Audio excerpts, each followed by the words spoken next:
tiga alkei a wichi yol kana chilung we bal nyala kanya gun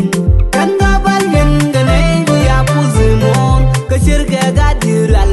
la jega me gwa ne jal ka gabal munde nye yela gabal yen nur nyozimon cha kon ngai ga deng tangol ga kulanya a gabal so sudan me chung ba deu la gabal bijinu be chong chonde nyambur payam ga chem ma cho we woni pading payam ga chemu kutlu payam ga chen se che nyar kwai ka swil yen tiang ola payam tut payam ga del do chen du mien ga sul payam wa ton payam jen mat chen leng ya la payam che nyalen kan yal ga che nyalen bogan bale ganga we wan ka gar ga tul che ga che yol Top tronyal ke che mat cho full bar kai ma wi ke che leng bogan bal ka kwat bu mulal nyare bredi alkei nyamoy wal kor yom kui ke che dal nyamoy yi far ka loy loka nyana ya nyadal ke che mai kier agenta dien chane no ke nyamoy nyer che mai kier ka loy goy dien goy loy du kana goy pandu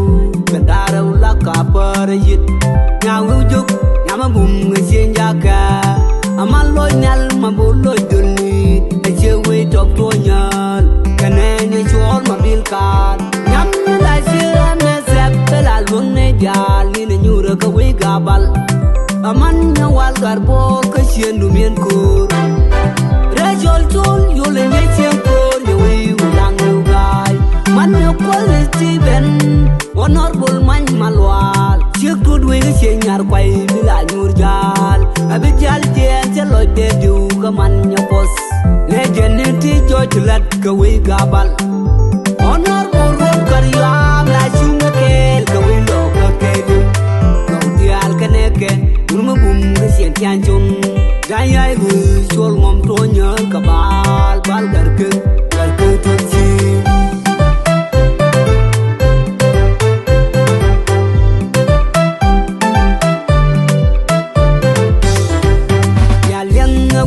mat cho full bar ka net bal dong nyambur yan nyambur tu reali nyala ka che mat cho ka che ni